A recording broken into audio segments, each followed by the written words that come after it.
namoonni baay'een yookaan kiristaanonni pheenxees dabalatee faasikaan guyyaa itti fakkaatee baga geesse yeroo itti waliin jedhan argina.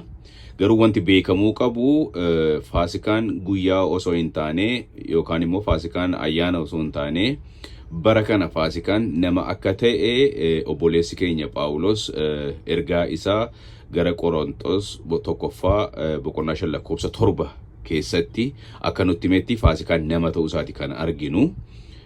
Faasikaan keenya Kiristoos aarsaa nuuf ta'eera jedheetu kan inni achi keessatti dubbatu. Faasikaan keenya Kiristoos aarsaa nuuf ta'eera erga jedhee nama ta'uu isaati kan arginu. Faasikaan malee guyyaa ta'uu isaa kan nuyi arginu jechaadha. ብዙ ክርስቲያኖች ጴንጤንም ጨምሮ ፋሲካ ቀን መስሏቸው እንኳን አደረሰ ሲባባሉ እናያለን እንሰማለን። ግን መታወቅ ያለበት ፋሲካ ቀን ሳይሆን ግለሰብ ነው፣ ሰው ነው፣ ማንነት ያለው ፐርሰናሊቲ ያለው ሰው ነው። ይህንን ደግሞ ለማየት ከተፈለገ ወንድማችን ጳውሎስ መልእክት ወደ ቆሮንቶስ የመጀመሪያው መልእክቱ ውስጥ ምዕራፍ 5:7 ላይ ከሄድን ፋሲካችን ክርስቶስ ታርዷል ይላል።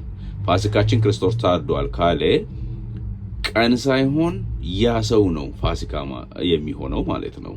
ስለዚህ እባካችሁን በዚህ ፋሲካ 365 ቀን ኑሩበት እንጂ አንድ ቀን ወይም በአመት አንድ ጊዜ የሚመጣ የሚሄድ ቀን አይደለም ለማለት ፈልጌ ነው። ተባረኩ።